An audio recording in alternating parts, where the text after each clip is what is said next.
She was rejected on a Christmas date, but when a biker and his little boy walked into her diner, that rejection became fate. The boy's familiar eyes would unravel a years-old mystery, pull her into a dangerous world of brotherhood, and lead to a love that would rewrite her future. If you're new here, subscribe and comment your location. Now let's begin. Christmas Eve at the Waffle Barrel was quiet. Stella Miller was closing up alone. Her best friend Lucy had set her up on a blind date at a fancy place. It lasted 7 minutes. The guy saw her waitress uniform under her coat, made a joke about her tips, and left. So Stella went to work. It was safer there. The bell on the door rang. Stella looked up. A man walked in. He was big, dressed in a leather jacket. He had a little boy with him. The boy was maybe 5. He wore a small leather jacket too, like his dad. "Sorry, kitchen's closing," Stella said. "Just coffee and hot chocolate then," the man said. His voice was low and rough. He looked at the boy. "Pick a spot, Mikey." The boy, Mikey, looked around the empty diner. He pointed right at the booth where Stella had left her purse. "There, Dad." The man nodded. They walked over and sat down. Stella brought their drinks. She put the hot chocolate in front of Mikey. He looked up to say thank you. Stella froze. The boy's eyes were a color she knew, gray like a storm with little bits of blue. She had only seen that color one other time in her life, on her brother Jake. Jake disappeared 5 years ago. "Are you okay?" the man asked. He was watching her closely. His eyes, Stella whispered, "They're special." "He gets them from his mom," the man said, but he said it too fast. Stella could tell it was a lie. Her hands felt shaky. She walked to the back of the diner. She leaned against the wall. She thought of Jake, her big brother. He rode a motorcycle. He had a fight with their dad one night and left. He never came back. Her parents died sad. She was all alone now. She got some whipped cream for Mikey and went back out. The man was staring at her. "You look familiar," he said slowly. "I work here a lot," Stella said. "No, not from here," he paused. "What's your name?" Stella Miller." The man's face went white. He looked like he saw a ghost. "Miller." Stella's heart beat fast. "You knew a Jake Miller." The man closed his eyes. He opened them. They were wet. "He was my brother, my best friend." Stella sat down hard in the booth next to Mikey. "Where is he?" she asked. Her voice was a whisper. The man looked at Mikey, then he looked at Stella. "He's gone. The night he left, there was an accident. A truck hit ice. Jake was behind it. It was fast. He didn't hurt." Tears filled Stella's eyes. She cried, all the years of not knowing, all the anger, and he was gone the whole time.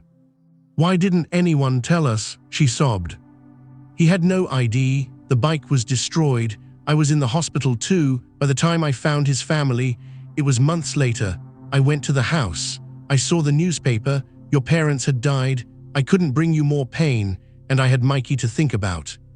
Stella looked at the little boy. Jake's eyes looked back at her. "His mother?" she asked.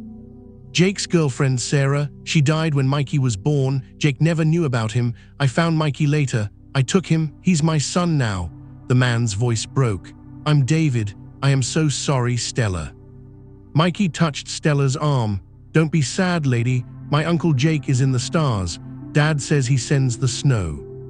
Stella cried harder. David moved to sit beside her. He didn't touch her. He just sat there strong and quiet. He let her cry.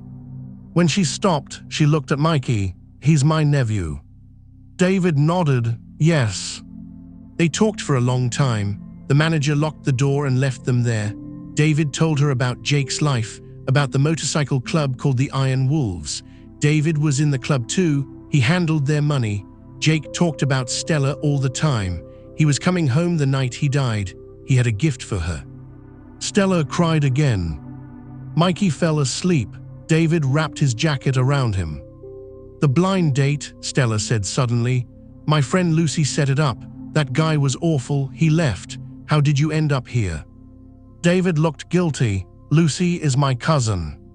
Stella stared. "What?" "She knew I was coming to see you, to tell you. She set up the bad date so you would be here at work. She knew I would come. It was a plan." "A bad plan, I'm sorry." Stella wasn't even mad. She was relieved. Lucy's plan brought her the truth. "Take me home," Stella said. "I want to be with Mikey." David carried the sleeping boy to his truck. He drove to Stella's apartment. He put Mikey on her bed. The boy held the leather jacket in his sleep. In the living room, it was quiet. "I should go," David said. "Stay," Stella said. "On the couch, it's Christmas Eve." He looked at her. His eyes were sad and kind. He stepped closer. He brushed a tear from her cheek. His thumb was rough. "Jake would be proud of you," he said softly. "Tell me about him," Stella whispered. They sat on the couch in the dark. David talked. He told funny stories. He told scary stories. Their knees touched. Stella felt a pull toward him, a warm, scary feeling. It was almost morning. "David," Stella whispered. He kissed her. It was not a soft kiss. It was full of sadness and want. Stella kissed him back. She held his shirt tight. Mikey's voice came from the bedroom. "Dad, is it Christmas?" They pulled apart, breathing fast. David rested his head against Stella's. "Yeah, buddy," he called. "It's Christmas." The day was strange and happy.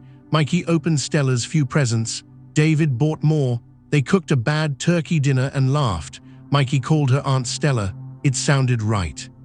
David and Mikey stayed for a week. David slept on the couch, but the feeling between him and Stella grew. A look, a touch, it was strong. On New Year's Eve, David was serious. "The club is coming tomorrow. They want to meet you and Mikey." Stella was scared. "Are they like you?" "Some are worse, some are better. They are family. They won't hurt you.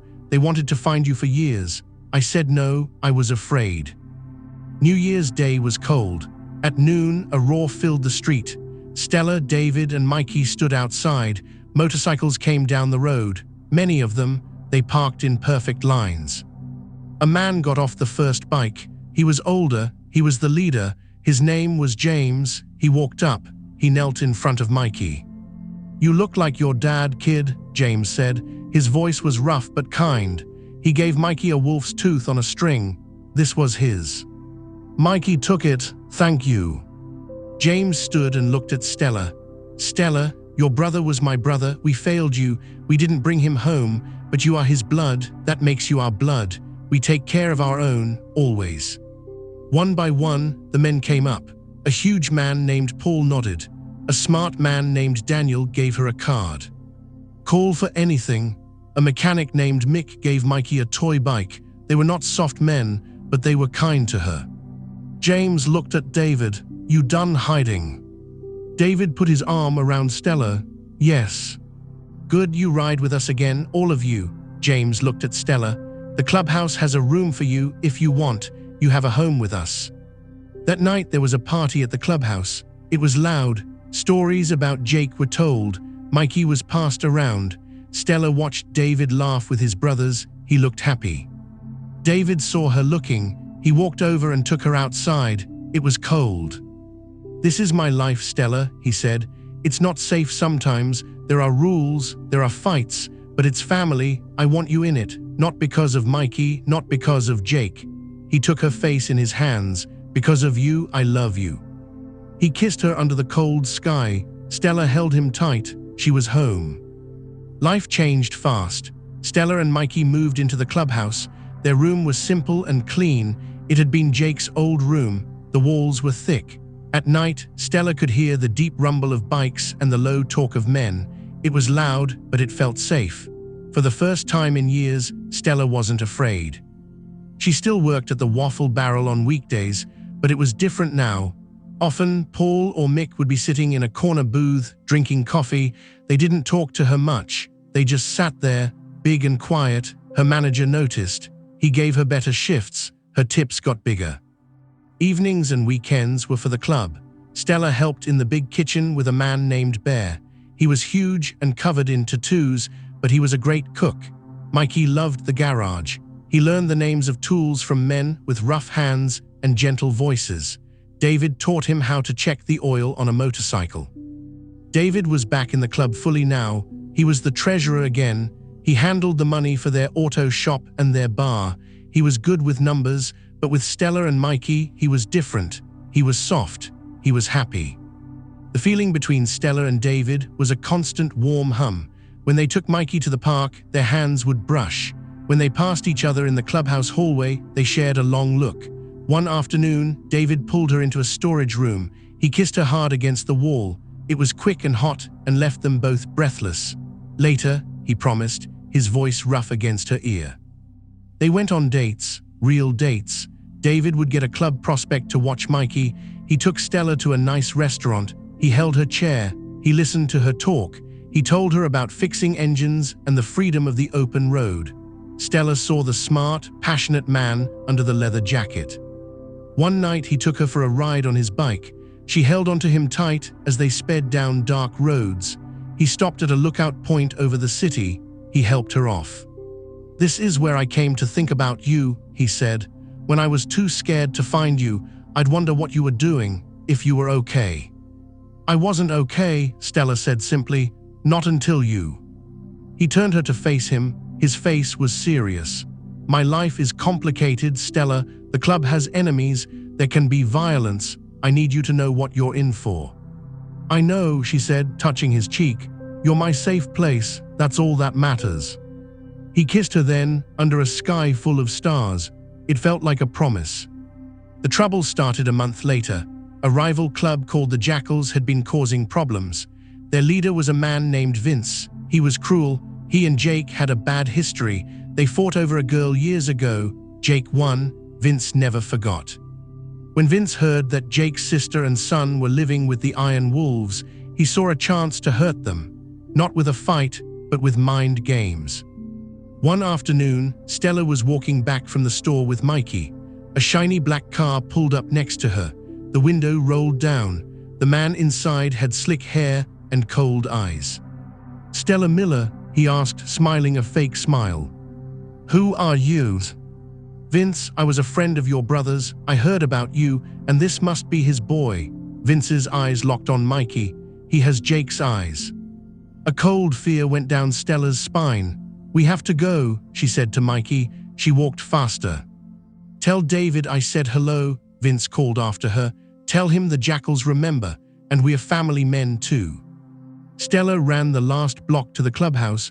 She found David in the office. He saw her face and stood up fast. "What happened?" She told him, her voice shaking. David's face turned hard as stone. He walked out to the common room where James, Paul, and Daniel were. Vince approached Stella and Mikey by the store. The room went silent. James put down his cards slowly. Did he touch them? No, just talked. He mentioned Jake. He said he was a family man. James cursed. "This isn't about business. This is about the past." He's poking an old wound. "We can't let this go," David said, his hands in fists. "We won't," James said, "but we be smart. We don't start a war with our fists. We start with our heads." He pointed at Daniel. "Find out everything about Vince's new businesses, the bar, the construction company." He looked at Paul. "You and Mick are shadows for Stella and Mikey. No one gets close." For the next week, Stella was never alone. Mikey thought it was fun that Uncle Paul was always at the park, but Stella felt the tension. The club was on edge. David was angry. He wanted to find Vince and end it, but he knew James was right. One night, he was packing their room. He looked at Mikey, Stella. He saw him. Stella took his hands. And what did Mikey see? A strange man in a car, that's all. Because you are keeping him safe. That's what matters. He pulled her into a hug so tight she could barely breathe. "I can't lose you too." "You won't," she whispered. James's plan was clever. Daniel found out Vince was using his construction company to bid on a big city job. Daniel leaked information to the city about Vince's club ties. The city took Vince off the job. Vince lost a lot of money. Vince was furious. He made a mistake. He sent 2 of his men to burn down the Iron Wolves auto shop, but Paul and Mick were waiting. They caught the men and called the police. The Wolves were called heroes for stopping vandals. The police attention was bad for Vince's business. He was cornered and angry. He went for the heart. He found out Stella's work schedule.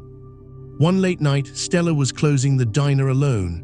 As she took the trash out back, a hand clamped over her mouth. An arm grabbed her waist. She was dragged into the dark alley. "Your brother thought he was better," Vince's voice hissed in her ear. "Time you learned some respect." Stella kicked and fought. He was too strong. He was pulling her toward a van. She was terrified. Suddenly, a motorcycle roared into the alley. One headlight was blinding. The bike skidded to a stop. David was off it before the engine died. "Let her go, Vince," David said. His voice was calm, deadly calm. Vince shoved Stella behind him. He pulled out a knife. "This is between me and Jake. Back off, money man." David had no weapon. He just walked forward. "You don't get to say his name." Vince lunged with the knife. David moved fast. He grabbed Vince's wrist and twisted. There was a crack. Vince screamed. David hit him in the face. Once, twice. Vince fell to the ground, moaning. David turned to Stella. He was breathing hard. "Did he hurt you?" His eyes were wild. She ran to him. "No, you came." "Always," he said into her hair. Sirens sounded in the distance. David pushed Stella toward his bike. "Go, now." They sped away as police cars arrived. Back at the clubhouse, David told James what happened. "The cops have Vince. He had a knife. It's self-defense. It'll stick," David said. James nodded. "Good, but his club." Daniel spoke up. "His own club will cut him loose, boss. He's a problem. He costs them money and police attention." Daniel was right. The word spread. The jackals voted Vince out. The threat was gone. A week later, David took Stella to the lookout again. He got off the bike. He pulled a small box from his pocket. He didn't kneel, he just held it out. "Stella, I fought for you today. That violence is part of my life. But I fight for something now. For you, for Mikey, for our family. Marry me. It's a messy life, but it's yours, all of it." Stella opened the box. A simple silver band sat inside. She looked at David, her brother's friend, her nephew's father, her love. "Yes," she said. He put the ring on her finger. Snow began to fall, just like the night they met. Back at the clubhouse, they told everyone. The men cheered. Mikey jumped up and down. The party was loud and long. Stella sat on David's lap, his arms around her. She looked at the room full of tough, loyal men. They were her family now. The Iron Wolves didn't change her life. They gave her back a family she thought was lost forever, and a love strong enough to face anything. The engagement ring felt strange on Stella's finger. Good, strange, solid. It was a simple silver band, and she never took it off. It was a promise from David and a shield from the world. Life at the clubhouse settled into a rhythm. Mikey started kindergarten.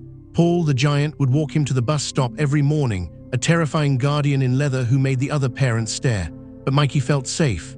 Stella still worked at the Waffle Barrel, but she cut her hours. James, the club president, insisted she start managing the books for their legitimate auto shop. "Your family, you're smart, we trust you," he'd said. It paid better than waitressing. The club's businesses were doing well. David ran the money with a sharp eye. The bar, called The Den, was always busy. The auto shop had a loyal customer base. The men lived by a code: protect the club, protect the family, protect the business. Stella learned the rules. The clubhouse was sacred. No outside trouble brought inside. The cut, the leather vest with the club patch was earned, never given lightly. Respect was everything. She saw the hard side too. Men came back from rides with bruised knuckles. Sometimes, late at night, urgent meetings were held behind the closed door of the chapel, the club's meeting room. She didn't ask details.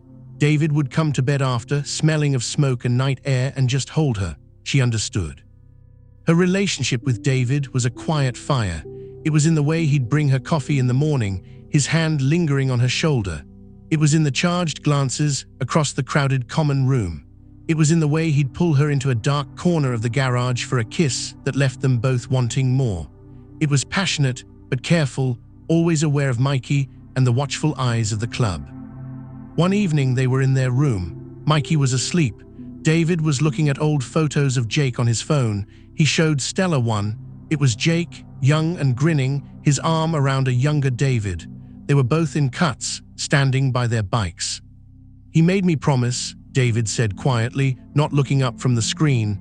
"That night before he left, he said, 'If anything ever happens to me, you look out for Stella.' I told him nothing would happen. I broke that promise for 5 years." Stella put her hand over his. "You kept it in the end. You brought Mikey to me. You brought yourself to me. That's looking out for me." He looked at her then, his eyes full of a love that still surprised her with its depth. "I want to give you a real wedding, Stella, not just a clubhouse thing, something beautiful for you." She smiled. "As long as you're there and Mikey's there, it's beautiful." Planning began. It wasn't a normal wedding plan. Lucy, who felt deeply guilty and deeply proud of her setup, wanted to help, but the club had ideas too. "You're getting married here," James stated one night at dinner. It wasn't a suggestion.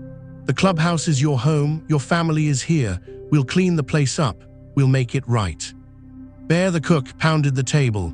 "I'm cooking, no argument, my beef brisket, my smoked ribs, a cake bigger than Paul." Paul grunted in agreement. "I'll build an arch for you to stand under." Daniel, the schemer, grinned. "I'll handle the music and the security," he winked. It was decided. The wedding would be in the clubhouse courtyard in the spring. The whole club was involved. It became their project. Mick detailed all the bikes until they shone. Prospects were put to work painting and cleaning. The compound, usually a place of grease and grit, started to sparkle. Stella found a simple white dress at a second-hand shop. Lucy helped her alter it.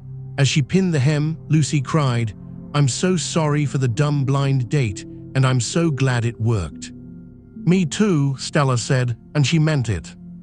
A month before the wedding, a new challenge came, not from a rival club, but from the past again. Child Protective Services received an anonymous tip.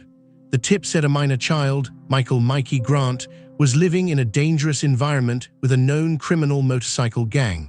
It said the child's guardian, David Grant, was unfit. A social worker, a stern woman named Ms. Jenkins, showed up at the auto shop. David was under a car. He slid out, covered in grease. Ms. Jenkins looked him up and down, her clipboard held tight. "We need to schedule a home visit," she said, "to assess the living conditions for the child." David's blood ran cold. He knew this was Vince's last move, or someone like him, a poison pen letter, a way to strike from the shadows. He called James. James called Simon, their lawyer who used to work for a big firm. Simon arrived at the clubhouse in a suit that cost more than David's bike. "This is harassment," Simon said calmly, "but we have to play the game. We show them a stable home, a loving family, a supportive community." The home visit was scheduled for a Tuesday. The clubhouse went into overdrive. It wasn't about hiding who they were, it was about presenting the best version. The day arrived. Ms. Jenkins parked her sensible car outside the clubhouse gates. She looked nervous. James, David, and Stella met her at the door. They were not in their cuts. They wore clean jeans and button-down shirts. "Welcome," James said, his voice polite but firm. "This is our home." They gave her a tour. The common room was clean, the pool table straight. The kitchen was spotless, with bare baking cookies. They showed her Mikey's room, filled with toys and books, and a bed shaped like a race car. They showed her the courtyard where the wedding arch was being built. Mikey, coached by Daniel, was on his best behavior. "Would you like to see my dinosaur collection, ma'am?" he asked politely. Ms. Jenkins took notes. She asked Mikey questions about school, his friends, what he had for breakfast. Mikey answered everything, talking about Uncle Paul and Aunt Stella and his dad. Then she asked to speak to Mikey alone. Stella's heart stopped. David squeezed her hand. They sat Mikey at a table in the common room. Ms. Jenkins sat across from him. The club members were all within earshot, pretending to read magazines or fix things. "Do you feel safe here, Mikey?" Ms. Jenkins asked. Mikey nodded. "Yes, very safe." "Are you ever scared of the men here, the bikers?" Mikey looked confused. "They're my uncles, they protect me, my dad is the best, and Aunt Stella reads me stories. My Uncle Jake is in the stars, and they tell me about him." Ms. Jenkins softened. Do you know what the club does? Mikey thought, they fix cars, and they have a bar, and they ride motorcycles, and they're my family. After the visit, Ms. Jenkins left. A week later, a letter arrived. The case was closed. No concerns. The anonymous tip was deemed unfounded. The club celebrated. The threat was gone for good. They had faced the system and won by being exactly what they were, a family. The wedding day dawned bright and clear. The courtyard was transformed. Paul's arch was strong and beautiful, wrapped in white fabric and fairy lights. Rows of chairs were filled with every club member, their old ladies, and a few friends like Lucy. At the front, on a small table, was Jake's old cut, carefully folded. His presence was felt. The music started. Mikey walked down the aisle first, serious as a judge, carrying the rings on a little pillow. Then Stella appeared on James's arm. James had insisted on giving her away. Jake would want one of his brothers to do it, he'd said. She wore her simple dress. David waited under the arch, wearing a new black shirt, his eyes only for her. When James placed her hand in David's, he leaned and whispered, "You make him whole. Welcome to the family, sister." A retired judge who was a friend of the club performed the ceremony. The vows were simple. David's voice shook when he said, "I promise to love you, protect you, and stand by you as my brother would have wanted. You are my heart." Stella's eyes shone with tears. "I promise to love you, to be your family, and to always remember that our love started with a lost brother and found its way home." They exchanged rings. The judge pronounced them husband and wife. David kissed her, and the courtyard erupted in cheers and the roar of revving motorcycle engines, a traditional club salute. The party was legendary. Bear's food was incredible.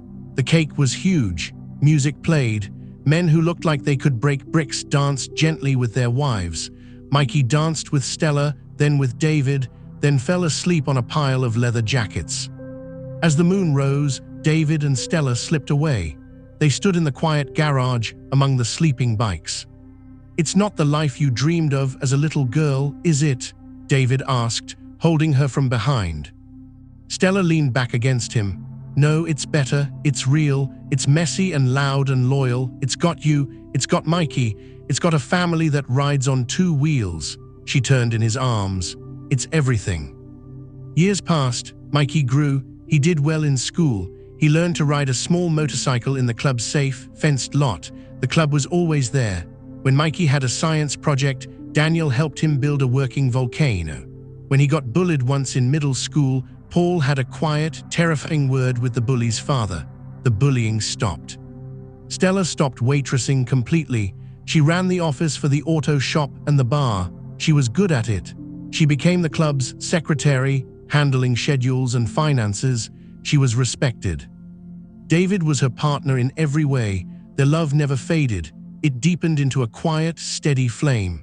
They had another child, a girl they named Sarah, after Mikey's mother. The clubhouse echoed with a baby's cries, and tough bikers took turns rocking her to sleep. The Iron Wolves' empire grew. They opened another bar. The auto shop expanded. They stayed clean where it counted, fierce where they needed to be. They never gave up their way of life. They built their family into the heart of it. One Christmas Eve, years later, Stella stood in the kitchen of their own house, a house the club had helped them buy near the compound. She was cooking. David came up behind her, wrapping his arms around her waist, nuzzling her neck. "Remember the first time I saw you," he murmured. "At the waffle barrel, you and Mikey, you looked lost." "I was lost until I found you." He turned her around. His hair had a little gray at the temples. His eyes were the same sharp, loving, best blind date rejection ever. She laughed. Mikey, now a teenager, walked in. "You guys are so mushy." He rolled his eyes, but he was smiling. Little Sarah ran in, demanding to be picked up. That night, after the kids were in bed, they sat by the Christmas tree. David handed Stella a small, wrapped box. "Another present?" she asked. "Open it." Inside was a key. It was old and tarnished. "It's from Jake's saddlebag," David said softly, "the one from the accident. They kept his belongings in storage. I finally got it this year. This was the key to his storage unit. In the unit was this. He handed her a faded velvet box. With trembling fingers, Stella opened it. Inside was a locket. It was simple and silver. She opened the clasp. Inside were two tiny, faded photos, one of a young Jake, one of Stella as a teenager. "His Christmas gift for you," David said, his voice thick. "He never got to give it. Now I am." Tears streamed down Stella's face. She put the locket on. It lay next to her wedding band. 2 pieces of silver, 2 promises from 2 brothers who loved her. She looked at David, at their home, at the lights of the clubhouse down the street. She thought of the lonely waitress on Christmas Eve, rejected and sad. That girl was gone. In her place was a woman loved beyond measure, a mother, a partner, a sister to an empire of leather and loyalty. The journey began with a rejection and a little boy's question, "Can we join you?" It ended with a family forged in grief, strengthened by loyalty and bound by a love that rode through fire and came out stronger on the other side. She was home forever. Thank you for watching. Has a single act of kindness ever changed your entire life? What would you do if a stranger's child held the key to your past? Subscribe and tell us where you're watching from in the comments below.